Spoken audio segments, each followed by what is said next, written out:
The Mafia boss thought he was infertile, until a little boy called him Daddy. Everyone inside the luxury hotel froze the instant the little boy broke free from his mother's hand. Crystal chandeliers shimmered above the ballroom where politicians, billionaires, and underworld leaders gathered beneath the same roof, pretending to be civilized while carrying enough secrets to start wars. Armed bodyguards instantly reached for hidden weapons as the child ran straight through the crowd toward the most feared man in Europe, Matteo De Luca, the king of the De Luca syndicate, a man whose name alone made governments negotiate and rival mafias disappear overnight. The 6-year-old stopped directly in front of him. His bright eyes sparkled with complete certainty. Then, in the innocent voice only a child could possess, he smiled and said one word, "Daddy." Silence swallowed the ballroom. Several wine glasses slipped from trembling hands and shattered against the marble floor. No one dared breathe, because everyone knew one impossible fact. Matteo De Luca could never have children.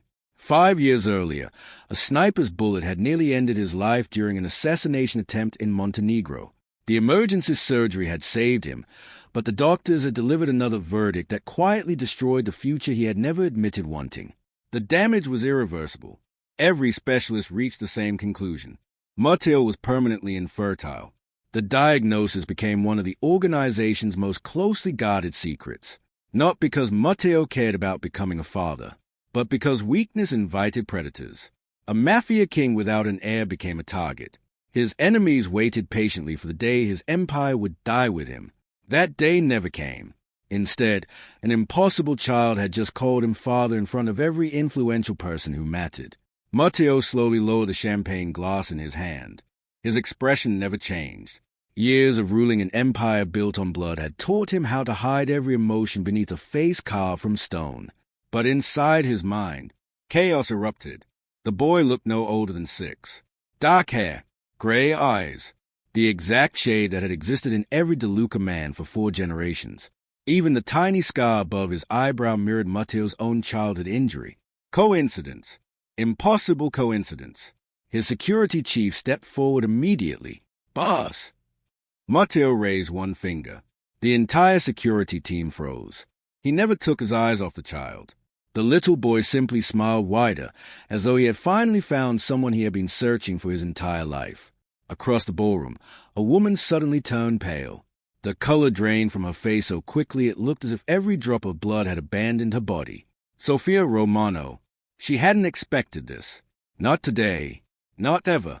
For 6 years, she had built her entire existence around one promise. Keep the truth buried. Protect her son. Stay invisible.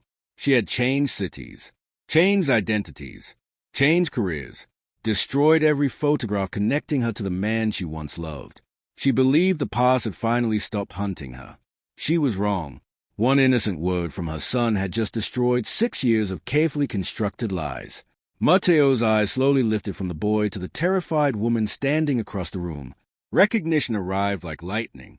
The woman who had disappeared without explanation. The only woman he had ever allowed close enough to break his rules. The woman he believed had betrayed him for money. The woman whose disappearance had transformed him from a ruthless mafia prince into an emotionless king. Sofia. She looked older now. Not weaker. Stronger. Life had carved resilience into every expression she wore. Yet the terror in her eyes wasn't fear for herself. It was fear for the child. Matteo noticed that immediately. His instincts, sharpened by decades of surviving betrayals, sensed something profoundly wrong. If this was a setup, it was unlike any trap he had ever seen. If it wasn't, then someone had hidden the greatest truth of his life. The ballroom remained frozen while hundreds of powerful witnesses silently watched history change. No one spoke. No one moved. Even rival mafia bosses seemed unwilling to interrupt whatever invisible storm had just begun. The little boy reached up and gently grabbed Matteo's hand. The fearless crime lord felt something he hadn't experienced since childhood. His heartbeat became unsteady. For the first time in years, Matteo De Luca wasn't thinking like king. He was thinking like a man searching for an answer he had been told could never exist. And somewhere in the shadows beyond the ballroom, someone smiled, because this reunion wasn't an accident. It had been carefully orchestrated. And before the night was over, one family secret would ignite a war capable of destroying every mafia empire in Europe. Matteo did not pull his hand away. That single decision stunned everyone who knew him. For years, countless men had tried to shake the Mafia King's hand, touch his shoulder, or stand within arm's reach. Most never received permission. Some never lived long enough to regret trying. Yet now, a little boy with bright gray eyes wrapped tiny fingers around Matteo's hand, and the most feared criminal in Europe stood perfectly still. The ballroom remained trapped in silence. Every camera in the room had quietly lowered. No journalist dared record what was happening. Every guest understood the unwritten rule of the underworld. Some moments were too dangerous to witness. The child looked up with complete confidence.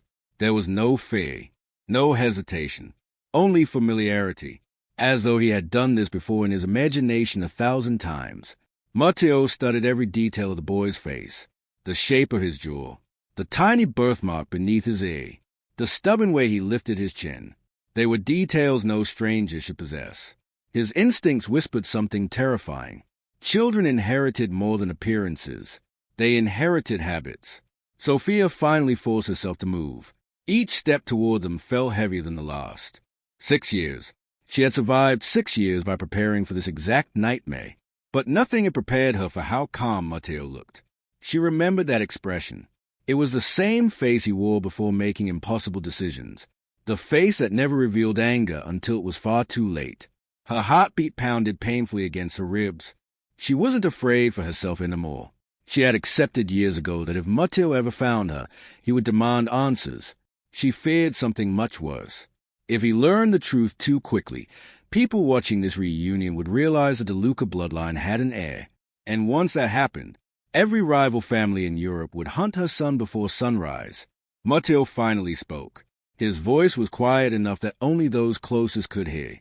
"What is your name?" The boy smiled proudly. "Luca." The answer struck Matteo harder than any bullet ever had. Luca. The name. His father's name. His grandfather's name. The name Matteo had once confessed to Sophia during one of the few peaceful nights they had ever shared. "If I ever have a son, he'll be Luca." She had laughed at him back then, teasing that even a ruthless mafia prince secretly dreamed about family. He had denied it. She knew he was lying. Now that exact name stood before him. Coincidence no longer felt possible. Sophia closed her eyes for a brief second. The world she had spent years protecting was collapsing one piece at a time. Matteo slowly turned toward her. His expression remained unreadable. "You named him Luca." It wasn't a question. She couldn't answer. Anything she said inside this room could become ammunition. Hundreds of powerful people were watching. Some worked for governments. Some ruled criminal organizations. Some secretly worked for both. Every word mattered. Luca looked back and forth between them with innocent confusion. "Mama!" His small voice broke the unbearable silence. "You know, Daddy." Sophia's chest tightened. She had rehearsed hundreds of answers during sleepless nights. None of them survived hearing her son ask that question. Across the ballroom, Matteo Consiglia, Lorenzo Vitali, quietly stepped beside his boss. Without moving his lips, he whispered, "Boss!" Matteo didn't respond. Lorenzo continued. "Our surveillance team found something." A folded note slid discreetly into Matteo's palm. Only 3 words were written inside. "His being watched." Matteo read it once, then twice. His eyes never changed, but his mind immediately shifted into the ruthless calculations that had kept him alive for 20 years. If someone was watching the boy, this meeting wasn't random. It was an operation. He casually glanced around the ballroom. Nothing unusual. Politicians laughed nervously. Business leaders pretended to continue their conversations. Musicians remained frozen with instruments in hand. Perfect. Too perfect. Whenever a room appeared perfectly calm, Matteo knew violence was already nearby. His gaze stopped on a waiter carrying a silver tray. The uniform looked expensive, professional.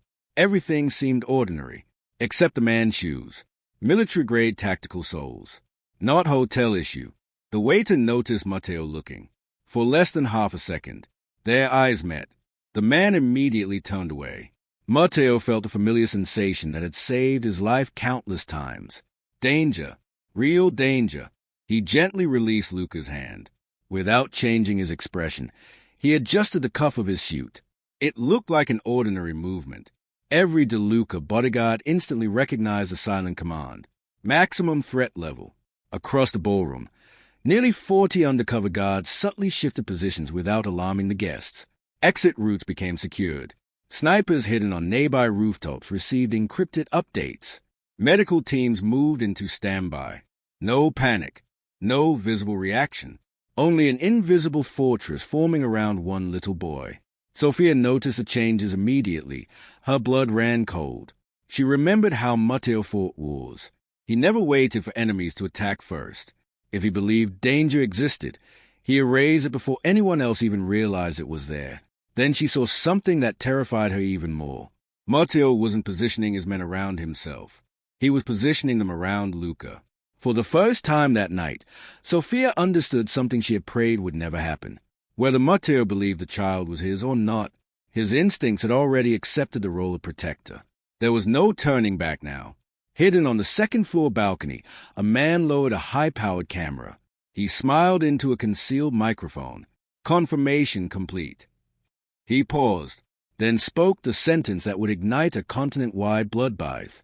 The De Luca heir has been identified. Thousands of miles away, encrypted phones began vibrating simultaneously in the private offices of Mafia bosses, cartel leaders, and mercenary commanders. One message, one photograph, one target, a 6-year-old boy holding Matteo De Luca's hand. And with that single image, a secret buried for 6 years became the most valuable and deadliest piece of information in the criminal underworld. The hunt had begun. The encrypted photograph reached 12 criminal organizations in less than 90 seconds. Some stared at it in disbelief. Others smiled. A few immediately began issuing orders. To the outside world, Matteo De Luca was simply a billionaire with influence stretching across Europe. Intelligence agencies knew better.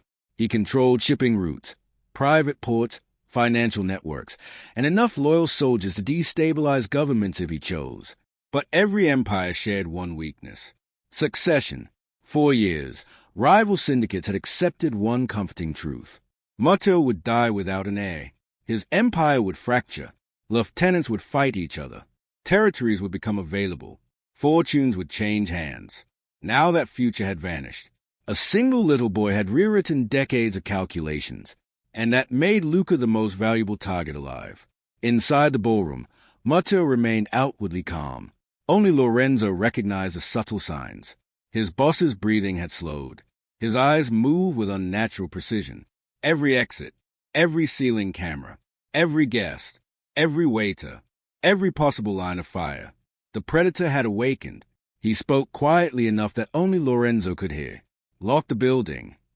Lorenzo didn't hesitate. Within seconds, the hotel security system was no longer under hotel control. It belonged to the De Luca syndicate. Electronic doors sealed. Private elevators stopped responding. Communication jammers activated on selected frequencies. Guests believed it was a technical malfunction. Only trained operatives understood what it really meant. No one entered. No one left. Not until Matteo decided. Sophia noticed the doors locking. Her stomach twisted. She had seen this before. Years ago, during one of Matteo's operations, he had quietly sealed an entire casino before exposing 3 assassins hiding among wealthy tourists. By sunrise, every killer had disappeared. The newspapers reported a gas leak. No bodies were ever found. She realized the same machine was moving again. Only this time, her son stood at the center of it. Luca tugged gently on Matteo's sleeve. The innocent gesture felt almost surreal inside a room filled with killers.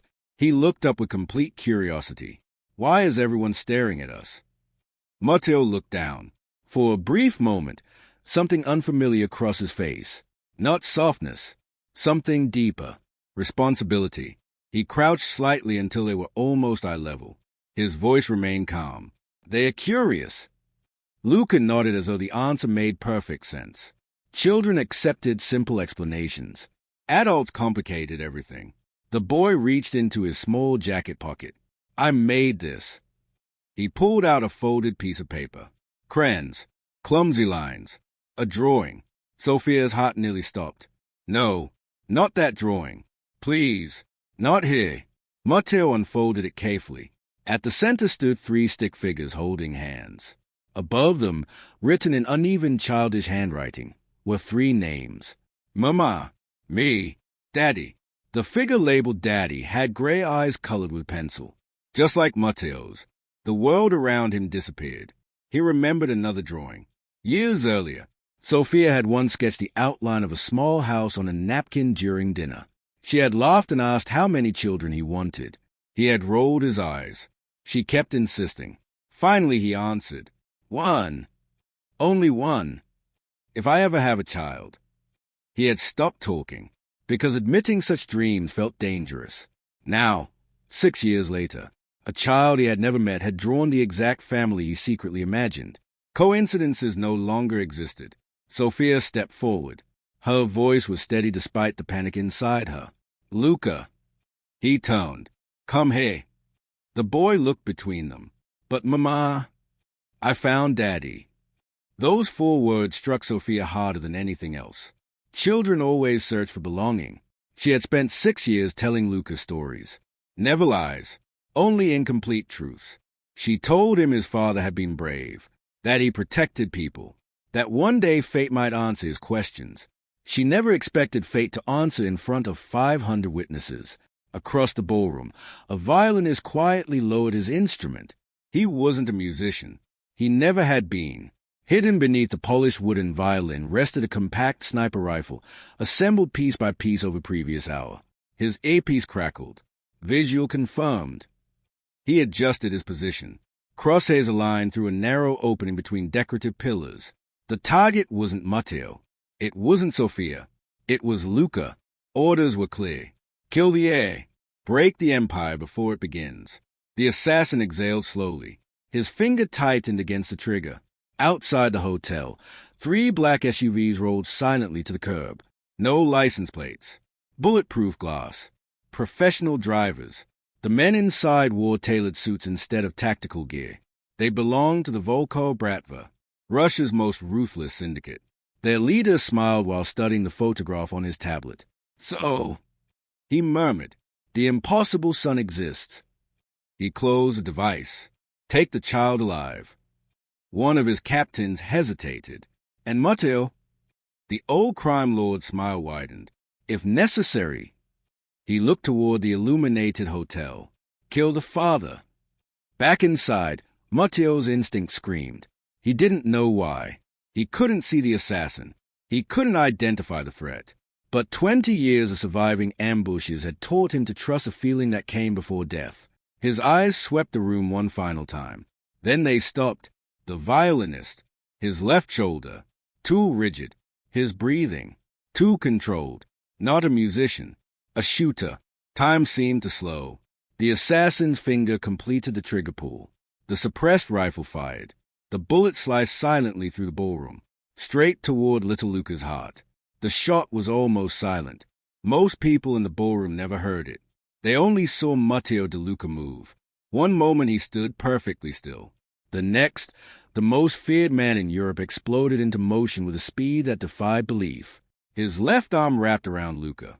His right hand seized Sophia by the shoulder. With one violent movement, he threw both of them behind a marble column just as a bullet tore through the air. The round missed Luca's chest by less than an inch. Instead, it shattered a crystal sculpture behind them, sending thousands of razor-sharp fragments across the ballroom like deadly rain. For half a heartbeat, nobody understood what had happened. Then came the screaming. Guests scattered in every direction. Tables overturned. Champagne bottles exploded against the floor. Politicians dug beneath banquet tables while billionaires abandoned every trace of dignity, crawling desperately toward the exits. They quickly discovered there were no exits. The doors were already locked. Panic spread faster than the gunfire. The violinist abandoned all pretense. His elegant instrument split apart in his hands, revealing the compact rifle hidden inside. Before he could fire again, Lorenzo drew his pistol. 2 shots echoed through the ballroom. The assassin twisted at the last instant. One bullet struck his shoulder. The second shattered the balcony railing. Instead of falling, the killer disappeared backward into the darkness beyond the stage. Professional, he had already memorized his escape route. Matteo wasn't watching him. His entire world had narrowed to one child. He pressed Luca against the marble column, shielding the boy with his own body. Years of violence had taught him exactly how bullets traveled. If another shot came, it would hit him first. Luca looked up, confused rather than frightened. "Daddy!" The innocent word escaped again. This time it wasn't spoken in excitement. It was spoken in trust. Matteo froze. Nobody had ever trusted him so completely. Not his soldiers. Not his allies. Not even himself. Yet this little boy, surrounded by chaos, believed without question that the man protecting him would never let anything happen. The realization pierced through armor that years of betrayal had built around his heart. Something ancient awakened inside him. It wasn't logic. It wasn't evidence. It wasn't proof. It was instinct. The kind that existed long before reason. Long before science. Long before fear. His mind no longer asked whether Luca was his son. His body had already decided. Protect the child, no matter the cost. Sophia knelt beside them, checking Luca with trembling hands. She searched desperately for blood, for wounds, for anything. Finding none, she closed her eyes in silent relief.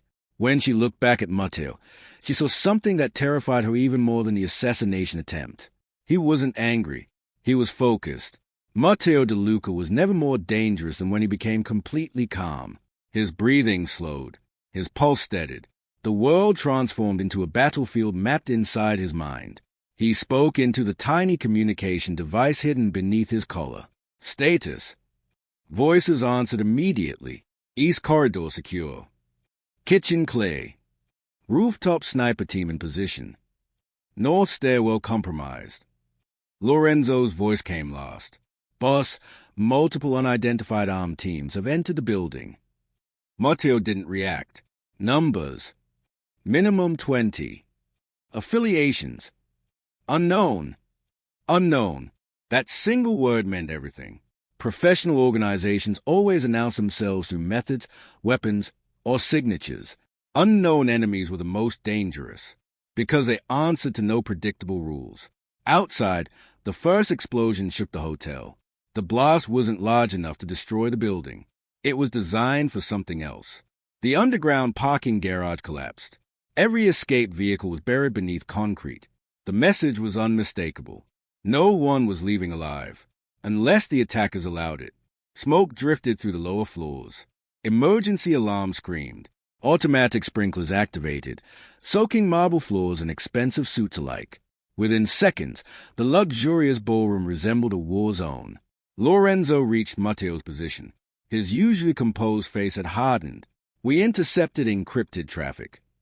He handed Matteo a secure phone. Only one sentence appeared on the screen. "Deliver the air before midnight. Everyone else dies." No signature. None was necessary. Matteo read the message once, then calmly deleted it. He looked toward Sophia. Their eyes met for the first time since the shooting. She saw no hesitation, no uncertainty, only absolute resolve. For 6 years she had hidden Luca from the underworld. For 6 years she believed distance was enough to keep him safe. She understood now that hiding had ended the moment her son called Matteo Daddy. The secret belonged to the world, and the world intended to kill him for it. Matteo slowly stood. Broken glass crunched beneath his polished shoes. His tailored black suit was covered in dust, water, and fragments of marble. For the first time in years, he removed the leather gloves he always wore during public appearances. He handed them to Lorenzo. Every veteran member of the De Luca syndicate recognized the gesture. The gloves came off only before executions, only before wars, only when Matteo intended to handle matters personally. He looked at Luca, then at Sophia. His voice was calm enough to chill everyone nearby. "They came for my blood." He paused. Whether he was speaking about proof or instinct no longer mattered. They chose the wrong night. At that exact moment, hidden deep beneath the hotel, a steel security door slowly opened. From the darkness emerged a man everyone believed had died 8 years earlier. He smiled as the sounds of gunfire echoed above. Everything was unfolding exactly as he had planned, and he whispered a name that made even the shadows seem colder. "Welcome back, Matteo." The man stepped out of the darkness with the unhurried confidence of someone returning to a house that had always belonged to him. The underground corridor was illuminated only by dim emergency lights, casting long shadows across reinforced concrete walls built decades earlier as Cold War bomb shelters. Few people knew the luxury hotel possessed an entire network of tunnels beneath it. Fewer still knew who had financed them. The stranger brushed dust from the sleeve of his charcoal overcoat and smiled to himself. 8 years. 8 years the world had believed he was dead. 8 years of patiently watching powerful men build kingdoms on foundations he had secretly laid. Tonight, every piece had finally fallen into place. Above him, another muffled explosion shook loose fragments of concrete from the ceiling. He welcomed the sound. Chaos was the perfect disguise for resurrection. The man stopped before a heavy steel door and entered a code from memory. The lock clicked open. Inside waited half a dozen heavily armed operatives dressed in matte black tactical gear. None of them appeared surprised to see him. To them, he had never died. One of the soldiers handed him a tablet. The first phase is complete. He studied the live security feeds. Dozens of cameras displayed different sections of the hotel. Guests hiding beneath overturned tables. Bodyguards exchanging fire in marble hallways. Emergency lights flickering through clouds of smoke. Then one particular screen held his attention. Matteo, Sophia, and little Luca. His smile widened. So, he whispered. The bloodline survived. Above ground, the ballroom had become a battlefield. The orchestra stage was burning. The smell of gunpowder mixed with expensive perfume and shattered crystal. Matteo stood in the center of the chaos with Luca behind him and Sophia at the child's side. His men formed a tightening defensive circle. Every De Luca soldier understood the new priority. Not the boss, the boy. Anyone threatening Luca would die first. Lorenzo reloaded his pistol while scanning the balconies. We confirmed at least 3 attack teams inside. Matteo nodded. No. Lorenzo frowned. What? This isn't 3 teams. Matteo's eyes moved across the room with cold precision. Their weapons don't match. He pointed toward a dead gunman near the entrance. Belgian rifle. Then toward another lying beside the stage. Russian suppressor. Finally toward shattered glass overlooking the courtyard. American optics. He looked at Lorenzo. These men aren't working together. The realization struck instantly. Multiple organizations had arrived independently. Every syndicate had seen the leaked photograph. Every syndicate wanted the same prize. Luca, the hotel wasn't under attack by one enemy. It had become a hunting ground where rival predators collided. For the first time in decades, Europe's most dangerous criminal organizations were fighting one another inside the same building. And in the middle stood a 6-year-old child. Sophia held Luca tightly while trying to quiet his breathing. The boy remained astonishingly calm. Children often mirror the emotions of the adults protecting them. Seeing Matteo so composed somehow made Luca believe everything would be all right. He looked curiously toward the shattered ballroom. Are they bad people? Sophia struggled to answer. Before she could speak, Matteo did. Yes. Luca thought for a moment. Will they hurt Mamau? The question lingered in the air. Matteo didn't hesitate. No. The certainty in that single word surprised even himself. It wasn't a promise made to comfort a child. It was an oath, one he fully intended to keep. Sophia looked at him, searching for the cold man she had once known. Instead, she found something else. The ruthless strategist was still there, but now every decision revolved around protecting them. Not because evidence had confirmed Luca's identity. Because somewhere inside Matteo, fatherhood had awakened before proof ever could. Gunfire erupted again, this time much closer. 3 masked attackers burst through the western entrance firing automatic weapons. Marble pillars exploded into clouds of white dust. Guests screamed and scattered.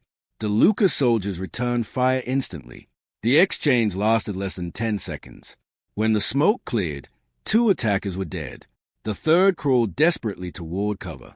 Before anyone else could reach him, Matteo walked forward alone. His polished shoes echoed across broken marble. The wounded gunman aimed his pistol with shaking hands. He never had the chance to pull the trigger. Matteo kicked the weapon aside and grabbed the man's collar. Who sent you? The assassin laughed through blood. Too late. Matteo's expression remained unchanged. Answer. The man coughed violently. They all know now. A weak smile crossed his face. The A. His breathing faltered. belongs to whoever survives. The light vanished from his eyes. Dead. Matteo released the body. He didn't need more information. The message was already clear. This was no longer an assassination. It was an auction conducted through violence. Every organization believed controlling Luca meant controlling the future of the De Luca empire. Suddenly Lorenzo's earpiece crackled with frantic voices. His face lost all color. "Boss!" Matteo turned. "What?" "They've breached the underground vault." Matteo's eyes narrowed. Impossible. Only 4 people in the world even knew those tunnels existed. Lorenzo continued, barely believing the words himself.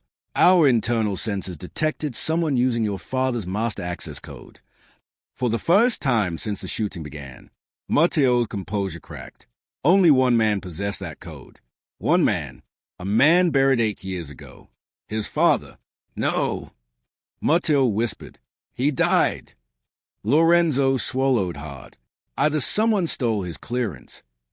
He hesitated, or someone wants us to believe he never did. Before Matteo could respond, every light in the ballroom suddenly went dark. Complete blackness swallowed the hotel. Only emergency lights remained, bathing everything in deep crimson. Then every phone, television, and digital screen inside the building activated simultaneously. A single face appeared. An older man with silver hair, sharp gray eyes, the unmistakable features of the De Luca family. Matteo stared in disbelief. His father, Don Alessandro De Luca, officially dead for 8 years, very much alive. The old man smiled directly into the cameras. "Good evening, my son." The entire hotel fell silent. Then Alessandro spoke the sentence that shattered everything Matteo believed about his past. "I never told you that you were infertile." No one moved. Even the gunfire outside seemed distant, as if the hotel itself had paused to hear the impossible confession. The crimson emergency lights cast long shadows across the ballroom, while Don Alessandro De Luca's face stared from every digital screen. The old man looked exactly as Matteo remembered him. Silver hair brushed neatly behind his ears, an immaculate black suit, the same calm eyes that had once taught a young boy how to recognize lies before they were spoken. Except this time, the greatest lie had been his own. "I never told you that you were infertile." The words echoed through the silent room. Matteo's heartbeat remained steady. Only Lorenzo, who had served beside him for 15 years, noticed a tiny muscle tightening beneath his left eye. It was the only visible sign that the Mafia King's entire world had just cracked. 6 years earlier, Matteo had awakened in a private hospital hidden in the Swiss Alps. His body had been stitched together after the sniper attack in Montenegro. 3 bullets, 2 surgeries, 4 days in a medically induced coma. He remembered opening his eyes to find his father sitting beside the bed. Alessandro had looked older than ever before. For the first time, fear had appeared in the man's face. When the doctors left the room, his father delivered the news. "The damage is permanent." Matteo had stared at the ceiling without speaking. "You'll recover completely." A pause. "But you'll never have children." That had been the entire conversation. No dramatic speech. No comforting words. Just a fact. Oh, what Matteo believed was a fact. He had never questioned it. His father controlled the hospital. The doctors worked for the De Luca family. Every medical record passed through Alessandro before reaching anyone else. There had been no reason to doubt him. Until now. The older man's image smiled faintly from the screens. "You accepted my words because you trusted me." His voice remained calm, almost affectionate. "You never asked for another opinion." Sophia felt her knees weaken. She had known Matteo believed he was infertile. She had never known where that belief came from. Luca looked between the adults, unable to understand why everyone suddenly seemed afraid of the man on the television. He squeezed Sophia's hand. "Mama." She forced a reassuring smile despite the storm inside her. "It's okay." But it wasn't. Nothing was okay anymore. Matteo stepped closer to one of the screens. Around him, his soldiers instinctively tightened their defensive positions. The hotel remained under siege. Yet for one brief moment, every enemy seemed willing to listen, because everyone understood the significance of what was unfolding. If Alessandro was telling the truth, the existence of an heir had never been impossible. It had been inevitable. Matteo spoke for the first time. "You lied." There was no anger in his voice, only certainty. Alessandro nodded. I did. Why? The old man clasped his hands behind his back. Because love makes kings weak. His answer sent a chill through the room. I watched you with Sophia. The older man's expression softened, not with kindness, but with memory. You stopped thinking like a future Don. You started thinking like a husband. You even spoke about leaving the organization. Sophia closed her eyes. She remembered. Years ago, Matteo had quietly suggested disappearing together, buying a vineyard somewhere no one knew their names, living ordinary lives. She had laughed because the dream sounded impossible. He hadn't been joking. Alessandro continued. I built an empire over 40 years. I refused to watch my only son abandon it. So I created a choice. Matteo already knew the answer, even before his father spoke it. You believed you could never become a father. You believed family no longer had a future. So you buried the man. The old Don looked directly into the camera and became the king I needed. The confession settled over the ballroom like poison. Years of bloodshed, years of emotional isolation, years of believing an entire future had been stolen by fate. None of it had been fate. It had been strategy. A father had manipulated his own son into sacrificing happiness or power. Sophia's breathing became uneven. Pieces of the past suddenly fit together. The anonymous warnings. The mysterious money that appeared in secret accounts after she disappeared. The strangers who quietly protected her whenever danger approached. She had always believed someone was watching. She never discovered who. Now she knew. Alessandro had never lost track of her. Or Luca. He had been protecting them from a distance. Not out of compassion. Out of calculation. Waiting. Planning. Preparing. Lorenzo's secure tablet vibrated. He glanced at the screen. His face darkened. Boss! Matteo didn't look away from his father. What? Thermal imaging. Lorenzo enlarged the building blueprint. Red silhouettes appeared throughout the hotel. Then more, and more. His voice became grim. We counted 30 attackers 5 minutes ago. He swallowed. Now there are 73. Every major syndicate had realized the same thing. Alessandro's broadcast had confirmed the child wasn't a rumor. He was real. Reinforcements were arriving from every direction. The hotel had become the center of a war. Alessandro seemed almost amused. Do you understand now? He spread his hands. I didn't gather your enemies here. I merely revealed the truth. He leaned closer to the camera. A king is measured by what is willing to sacrifice. His eyes shifted briefly toward Luca. So tell me, Matteo. The smile disappeared from the old man's face. Will you sacrifice your empire? Or your son? The screens went black. At that exact moment, every emergency light inside the hotel died. Complete darkness swallowed the building. Then a deafening metallic crash echoed from below. The underground vault door had been blown open. Lorenzo raised his weapon. They are coming through the tunnels. Matteo reached for Luca without hesitation. The child immediately took his hand. And for the first time in his life, Matteo understood the terrible irony of his father's lesson. For 6 years, he had ruled Europe because he believed he had nothing left to lose. Now he had everything to lose. And his enemies knew it. Darkness consumed the hotel. The emergency generators had failed. Only drifting smoke and the occasional muzzle flash illuminated the shattered ballroom, turning every figure into a ghost. Somewhere below, steel groaned against steel. The underground tunnels had been breached. Matteo tightened his grip on Luca's small hand. The boy didn't resist. He simply walked closer until he stood against Matteo's side, trusting the stranger who, only minutes earlier, had been nothing more than a face from stories. That trust weighed more heavily than any crown Matteo had ever worn. For 20 years, men had trusted him with fortunes, territories, and wars. Now one little boy trusted him with his life. The difference was immeasurable. Lorenzo activated a tactical flashlight. Its narrow beam cut through the darkness. The tunnel entrance is less than 50 meters away. Matteo nodded once. They are not here to kill everyone. Lorenzo looked at him. They are here to divide us. Matteo had already seen the pattern. The explosions, the sniper, the coordinated leaks. None of it was random. Every move forced him into impossible decisions. Protect the guests, defend the hotel, hunt the attackers, or stay beside Luca. His enemies understood something few people ever had. A king could defend an empire. A father could defend only one child. And tonight, those two responsibilities could not exist together.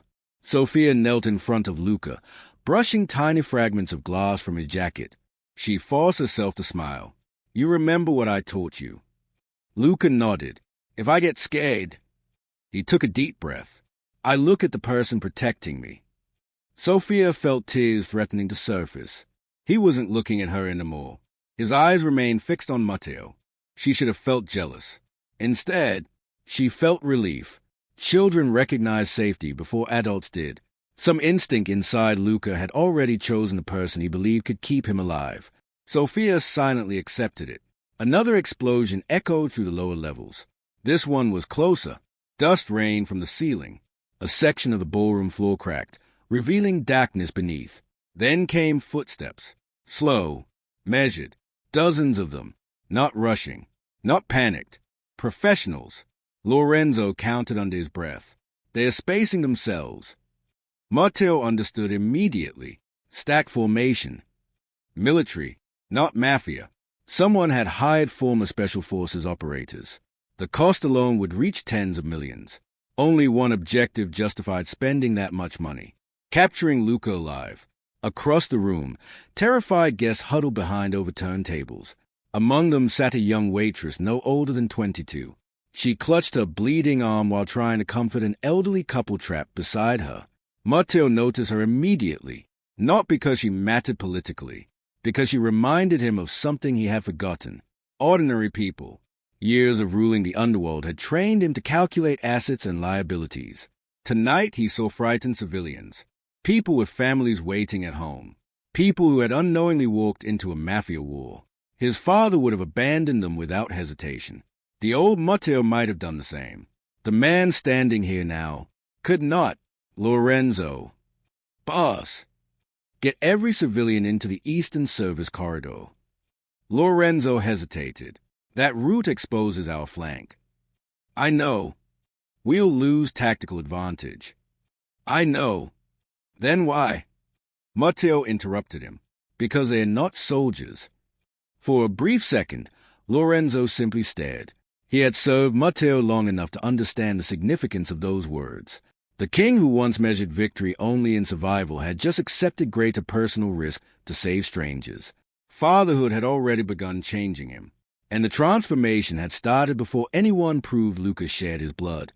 Hidden inside the underground tunnels, the silver-haired Alessandro watched the security feed from a portable monitor. A faint smile crossed his lips. "So," he whispered, "it's happening." One of his commanders looked confused. "Don." Alessandro never looked away from the screen. "My son is becoming weaker." The commander frowned. He just chose to protect civilians. "Exactly." The old man folded his hands. A ruler who values every life eventually loses everything. His lieutenant nodded in agreement. Alessandro did not. Instead, his expression grew thoughtful. "Oh," he murmured. "Perhaps he becomes something I never could." For the first time since revealing himself, uncertainty entered the old Don's eyes. Back inside the ballroom, the footsteps stopped. Silence returned. Too much silence. Matteo knew what came next. He had used the same tactic countless times himself. Silence before breach. He raised his hand. Every De Luca soldier aimed toward the shattered floor. 3, 2, 1. The marble exploded upward. A shaped charge ripped through the cracked foundation, sending chunks of stone flying across the ballroom. Black-clad operators surged from the smoke. Night vision goggles. Compact rifles. Perfect formation. No wasted movement. They ignored the civilians completely. Every weapon pointed toward one target. Luca. Gunfire erupted instantly. Lorenzo dropped the lead attacker with 2 precise shots. Another De Luca soldier fell beside him. A third operative rolled behind a pillar and launched a flash grenade. The explosion flooded the room with blinding white light. Guests screamed. Several guards lost their footing. For a fraction of a second, visibility vanished. It was all the attackers needed. One operator broke through the defensive line. He reached Luca. Strong gloved hands seized the boy's jacket. Sophia screamed. The attacker lifted Luca off the ground and turned toward the tunnel entrance. Everything happened in less than 2 seconds. Then Matteo moved, not like a crime boss, not like a trained assassin, like a father watching someone steal his child. He covered the distance with terrifying speed. Ignoring bullets that tore through his suit, Matteo slammed into the kidnapper with enough force to send both men crashing through an antique grand piano. Wood splintered. Strings snapped like gunfire. The attacker tried to raise his rifle. Matteo caught the barrel with one hand. The weapon discharged into the ceiling. With the other hand, he pulled Luca behind him. Then, for the first time in years, Matteo abandoned calculated precision. He fought with raw, uncontrollable fury. Every punch carried a weight of 6 stolen years. Every strike echoed with a lie his father had told him. Every blow declared one truth that no DNA test could strengthen and no enemy could erase. No one was taking this boy. The kidnapper reached desperately for a concealed knife. Matteo saw it. Too late. The blade flashed through the smoke, driving straight toward Luca's back. Time fractured into pieces. The attacker's knife never reached Luca. Matteo saw the blade at the exact moment it changed direction. Without thinking, he turned. The knife plunged deep into his side. Steel sliced through expensive fabric, muscle, and flesh before stopping against bone. A sharp breath escaped his lips. Nothing more. He didn't cry out. He didn't step back. He simply looked down at the handle protruding from his body, then back at the attacker. For a heartbeat, the operative smiled. He believed he had won. He was wrong. Matteo's left hand clamped around the man's wrist with crushing force. There was a sickening crack. The attacker's forearm snapped.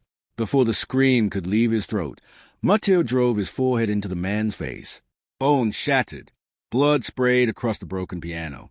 The operative collapsed without another sound. Matteo remained standing. The knife was still buried in his side. His white dress shirt darkened almost instantly. Warm blood soaked through the fabric and dripped onto the polished marble floor. Luca stared at the spreading stain. "Daddy." His small voice trembled for the first time that night. "You're hurt." Matteo looked down at the frightened child. Something inside him softened despite the pain. He reached out with a blood-stained hand and gently touched Luca's cheek.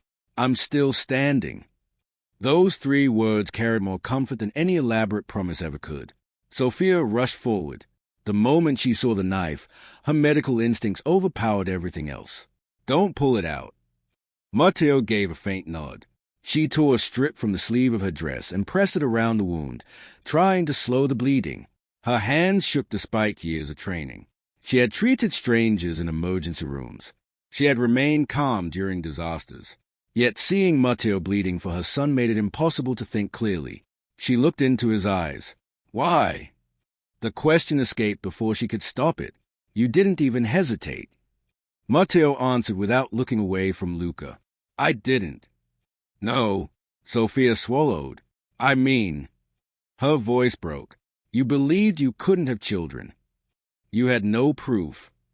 So why did you take the knife?" For several seconds, Matteo said nothing. Gunfire echoed in distant corridors. Smoke drifted through shattered windows. Around them, men continued fighting and dying. Yet inside that small circle, the world became strangely quiet. Finally, he answered, "Because he reached for me." Sophia frowned. Matteo looked at Luca. When the shooting started, he wasn't looking for escape. He wasn't calling for help. He reached for my hand. His expression remained calm. No child should ever learn what it feels like when the hand they trust lets go. Sophia could no longer hold back her tears. The man standing before her wasn't protecting Luca because of blood. He was protecting him because of love. And somehow, that meant even more. Lorenzo's voice interrupted the moment. "Boss!" 3 more attackers burst through the eastern corridor. Unlike the others, these men wore no masks. Tattooed ravens covered their necks. The symbol belonged to the Volko Bratva. Their commander surveyed the battlefield with cold amusement. So the rumors were true. His eyes settled on Luca. "The air exists." He smiled. "Alive." The Russian leader lowered his rifle. I have no interest in killing a child. He spread his hands as if offering peace. I only need custody. Matteo almost laughed. Custody. The man nodded. Raise him under our protection. The De Luca Empire joins ours. No more war. No more blood. He paused. Think of it as an adoption. The silence that followed was colder than any threat. Matteo slowly removed his blood-covered jacket. He handed it to Sophia. Then he rolled up the sleeves of his white shirt. Blood continued flowing from the knife wound. He ignored it completely. Lorenzo recognized the gesture immediately. The boss intended to fight hand-to-hand against armed opponents. While bleeding, the Russian commander sighed. I was hoping you'd be reasonable. He raised his weapon. Matteo spoke first. You know what my father taught me. The Russian remained silent. He taught me that power requires sacrifice. Matteo glanced briefly at Luca. For years, I believed him. His gray eyes hardened. But tonight I learned something. The commander tightened his grip on the rifle. And what's that? Matteo took one step forward. A man who sacrifices his family for power. He took another. Deserves neither. The Russian fired. The bullet missed. Matteo had already moved. Far below the hotel, Alessandro watched everything through security cameras. His fingers tightened around the edge of the monitor. The operation was no longer unfolding according to plan. He had expected Matteo to prioritize survival, to protect the empire. Instead, his son kept making irrational decisions, saving civilians, shielding Luca, risking his own life. The old Don whispered quietly to himself, No. His voice carried something unfamiliar. Not anger. Concern. You weren't supposed to choose love. One of his commanders looked at him. Should we proceed with Phase 4? Alessandro remained silent. For the first time in decades, he hesitated, because the son he had spent years shaping into the perfect ruler was becoming a better man than he had ever imagined. And somewhere deep inside, that realization frightened him more than losing his empire. Above them, another explosion shook the building. But this blast came from outside, not inside. Lorenzo's earpiece crackled. His eyes widened. He looked toward Matteo. Boss! What? Our rooftop snipers just confirmed. He paused, almost unable to believe the report. Another army just arrived. Matteo frowned. Whose? Lorenzo slowly lowered the radio. They are carrying your family's original banner. The one retired 20 years ago. He looked toward the shattered entrance as dozens of headlights illuminated the smoke outside, and they're demanding to speak. To the real Don De Luca. The roar of engines echoed through the shattered streets outside the hotel. One by one, black armored vehicles emerged from the smoke and formed a perfect semicircle around the main entrance. Their paint was scarred by age rather than polished for appearance. These were not the luxury convoys of modern syndicates. They were machines built for war. Each carried the same forgotten symbol on its doors, a silver wolf beneath a crowned dagger, the original banner of the De Luca family, a banner Matteo had not seen since he was 23 years old. His father had retired it after declaring that fear should replace tradition. Tonight, the wolf had returned. Lorenzo stared through the broken windows. I don't understand. Neither did Matteo. The old guard had vanished almost 2 decades earlier. Some had retired. Some had disappeared. Most were believed dead. They were the soldiers who had fought beside Alessandro before the De Luca Empire became a global criminal network. Men loyal not to money, but to family. No one had seen them together in years. Until now, the lead vehicle stopped. Its driver stepped out slowly. He looked nearly 70. His white beard was trimmed with military precision. A faded scar crossed his left eye. Despite his age, he stood as straight as a soldier on parade. When he removed his gloves, Matteo recognized him instantly. General Vittorio Moetti, not a military general, a battlefield commander within the old De Luca organization. The man who had taught Matteo how to shoot before he was old enough to drive. The man who had vanished the same week Alessandro supposedly died. Vittorio looked toward the ruined hotel.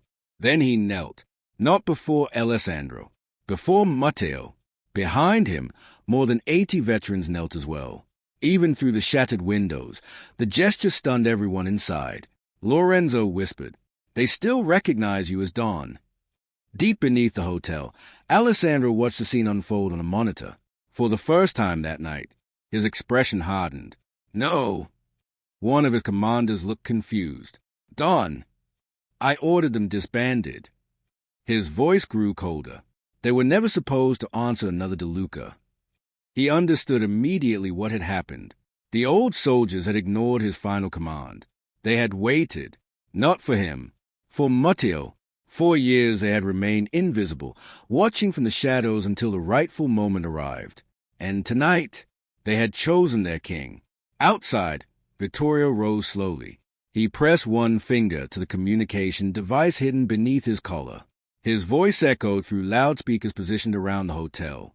"Young Don." The title struck Matteo harder than any bullet. No one had called him that in nearly 20 years. "You once asked me why loyalty cannot be bought." Vittorio smiled sadly. "I told you that money hires hands." He looked around at the men standing beside him. "But honor earns hearts." He spread one weathered hand. "We are here because our hearts remember." Inside the ballroom, Sophia looked at Matteo. "You know them?" Matteo nodded slowly. "They buried my mother." He paused. "They carried my grandfather's coffin." Another pause. "They taught me what family meant." His eyes drifted toward the screens where Alessandro had appeared moments earlier. "Before my father taught me what power meant." Without warning, automatic gunfire erupted outside. The Volkov Bratva had spotted the new arrivals. Bullets ricocheted from armored vehicles. But the veterans did not panic. They moved with terrifying discipline. No shouting, no confusion. Small teams peeled away with practiced precision, securing intersections and eliminating firing positions one by one. They fought like men who had survived wars long forgotten.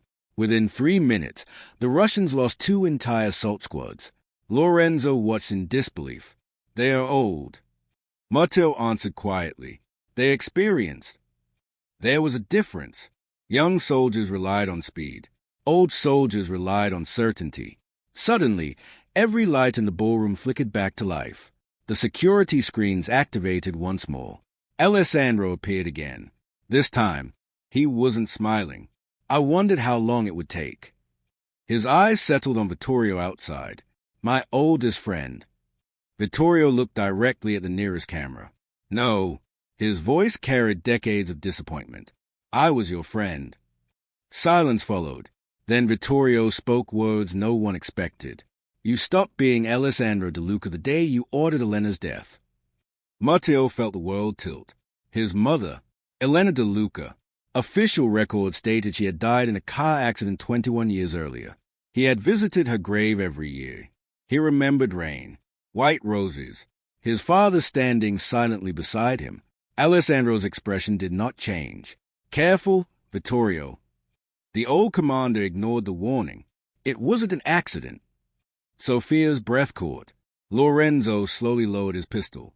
Even the surviving gunmen throughout the hotel stopped moving. The entire building seemed to hold its breath. Vittorio continued. "She discovered the truth." "What truth?" Matteo asked. The old soldier looked at him with visible pain. "Your mother learned your father had been building a secret organization. One that answered only to him. One that planned to replace bloodlines with absolute control." Matteo frowned. "I don't understand." "You will."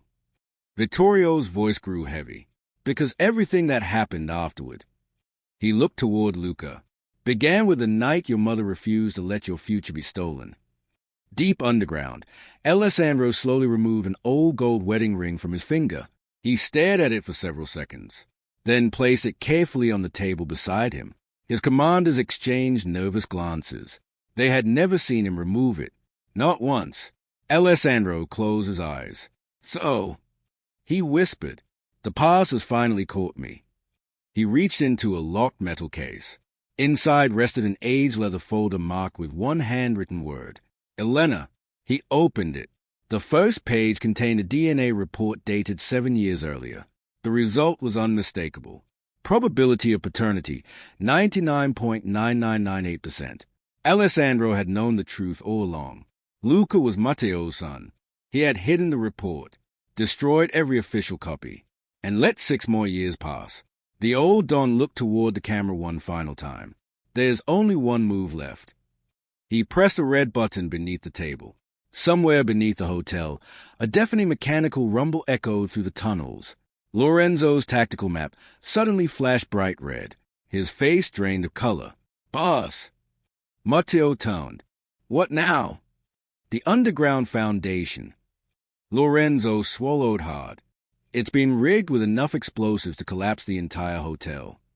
The warning reached Matteo's earpiece 1 second before the first support column exploded. The entire hotel lurched violently. Crystal chandeliers crashed from the ceiling. Marble pillars cracked like ancient trees struck by lightning. The magnificent ballroom that had hosted Europe's most powerful figures only an hour earlier was transforming into a collapsing tomb. Dust swallowed the air. Guests screamed as sections of the floor disappeared beneath them.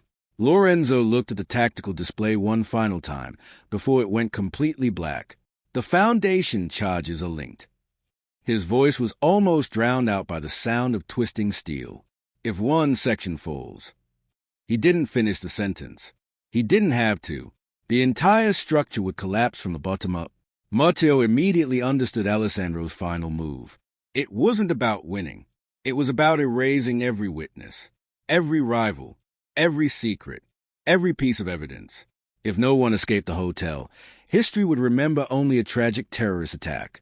The De Luca bloodline would vanish beneath the rubble, and Alessandro would disappear once again. No, Matteo's answer was immediate. His not escaping. He turned toward Lorenzo. "Take the old guard." Lorenzo frowned. "And you?" "I'm going below." "Absolutely not." For the first time in years, Lorenzo openly challenged an order. "You've lost blood. You're injured. The tunnels are filled with explosives." Matteo looked at him. 4 years, that single look had ended every argument. This time, Lorenzo refused to look away. "You finally found your son." His voice grew heavier. "Don't disappear from his life after 10 minutes." The word struck Matteo harder than any weapon. He glanced toward Luca. The little boy was holding Sophia's hand with one hand and clutching Matteo's torn jacket with the other, as though refusing to let go completely. For one brief moment, Matteo imagined walking away, leaving the empire, leaving the war, taking Sophia and Luca somewhere no one knew their names. The dream lasted exactly 3 seconds. Then reality returned. If Alessandro lived, no place on earth would ever be safe. Matteo crouched in front of Luca. The child looked directly into his eyes. "Were you leaving?" The innocent question nearly broke him. "I have to stop someone." Luca nodded slowly. "The bad grandpa." Matteo froze. Sophia looked equally stunned. "How did you know?" Luca shrugged. "He looked at me like he didn't love anybody." Silence settled between the adults. Children often understood hearts better than words. Matteo placed both hands on Luca's shoulders. "I need you to be brave." I know." He smiled faintly. "The bravest boy I've ever met." Luca reached into his pocket. From inside, he pulled out the folded drawing again. The edges were torn. A few crayon marks had blurred from water, but the 3 stick figures were still holding hands. He placed it carefully into Matteo's palm. "So you don't forget." Matteo stared at the drawing. His vision blurred for the first time in years. He folded it carefully and placed it inside his jacket. "I never will." Without another word, Matteo stood. He looked at Sophia. For 6 years they had carried different versions of the same pain. She stepped closer. "You don't have to do this alone." "I do." She shook her head. "No." She placed her forehead gently against his. The world around them vanished. Gunfire, explosions, screaming. None of it mattered. Only 6 lost years. "I'm sorry," she whispered. "I should have told you." Matteo closed his eyes. "I should have found you." Neither apology could restore the time stolen from them, but both were finally spoken. Sophia pressed something into his hand. A silver chain. At the end hung a tiny pendant. Inside rested a newborn photograph. Luca, only a few hours old. I carried this every day. Her voice trembled. I wanted you to see him. Matteo stayed silently. He had missed Luca's first smile, first steps, first words, first birthday, thousands of ordinary moments, moments no amount of power could ever buy back. Alessandro hadn't merely lied. He had stolen a lifetime. Another violent explosion shook the building. Concrete crashed behind them. Vittorio entered through the smoke. We opened an evacuation corridor. Most civilians are out. Russian reinforcements are retreating. He hesitated. But the tunnels, they are waiting for you. Matteo nodded. I know. The old commander stepped closer. When your grandfather died, he removed an old pistol from a leather holster. The weapon was beautifully engraved despite decades of use. He told me this belonged to the man who protected the family. Not the empire, the family. Vittorio placed the pistol into Matteo's hand. It was never your father's. It was always meant for you. Deep beneath the hotel, Alessandro walked calmly through the underground command center. Around him, computer monitors displayed structural failures spreading throughout the building. One commander approached nervously. Gone. Our evacuation helicopter is ready. Alessandro didn't answer. Instead, he stopped before a faded photograph hanging on the concrete wall. It showed 4 people. A younger Alessandro, Elena, little Matteo, and Vittorio, taken decades earlier. Everyone smiling. He touched Elena's face gently. I tried to build something eternal. His voice carried genuine sadness, but love kept making everyone weak. Behind him, another commander entered at a run. We've located Matteo. Is entering Tunnel 7. Alessandro nodded. Good. He opened a reinforced steel vault hidden inside the wall. There was no gold, no money, only a single wooden box. Inside rested a worn envelope addressed in Elena's handwriting. For Matteo, only when he becomes a father I always believed he would be. For the first time in decades, Alessandro's hands trembled. He stared at the envelope for several long seconds, then quietly whispered, You were right, Elena. He placed the letter inside his coat. At last! It's time! Tunnel 7 echoed with dripping water and distant explosions. Emergency lights flickered overhead. Smoke drifted through narrow concrete corridors. Matteo advanced alone. Blood continued soaking through the bandage around his side. Yet his steps never slowed. Ahead, he saw a familiar silhouette standing at the end of the tunnel. Alessandro, waiting, not hiding, not running, simply waiting. Between them lay the wooden box, and the envelope bearing Elena's handwriting. The father and son stayed at one another across 30 feet of cracked concrete. No soldiers, no bodyguards, no witnesses, only the 2 men whose choices had shaped 6 years of suffering. Above them, the hotel groaned as another support column gave way. Chunks of concrete rained from the ceiling. They both knew the truth. Only one of them might leave the tunnels alive. The tunnel trembled beneath their feet. Dust drifted from the ceiling in slow, silent waves as the sound of collapsing concrete echoed through the underground passages. Every few seconds, another support beam groaned, reminding both men that time had almost run out. Neither Matteo nor Alessandro reached for a weapon. Not yet. For the first time in Matteo's life, there were no soldiers standing between father and son. No advisors. No bodyguards. No empire. Only truth. Alessandro slowly removed the worn envelope from inside his coat. I should have given you this years ago. He placed it gently on the wooden box and stepped back. It belongs to you. Matteo never took his eyes off his father. Is this another lie? Alessandro closed his eyes. No, it's the only truth I have left. For several long seconds, Matteo didn't move. Then he walked forward, picked up the envelope, and carefully unfolded the aging paper.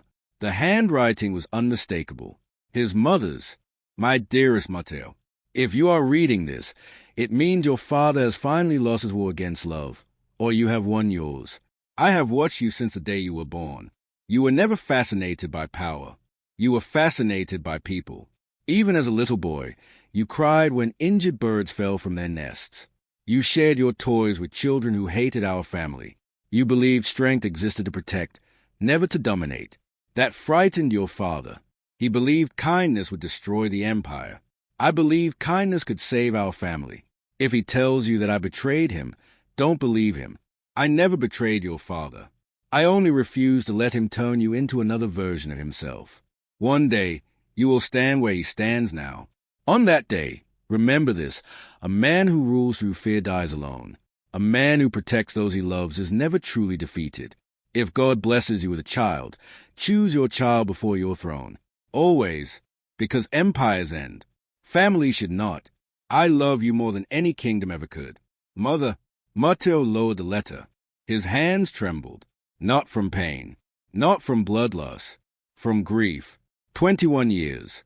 21 years believing his mother had died in an accident. 21 years never knowing she had fought to protect the man he was meant to become. He looked up. Did you kill her? The question echoed through the tunnel. Alessandro remained silent. Matteo asked again. Did you? The old Don's shoulders slowly slumped. I gave the order. Silence. I never touched her. His voice cracked for the first time. But I signed the order. I convinced myself it was necessary. I believed one life would preserve generations of power. He laughed bitterly, and instead, I destroyed every generation that followed. The confession settled between them like a final verdict. Matteo didn't shout. He didn't curse.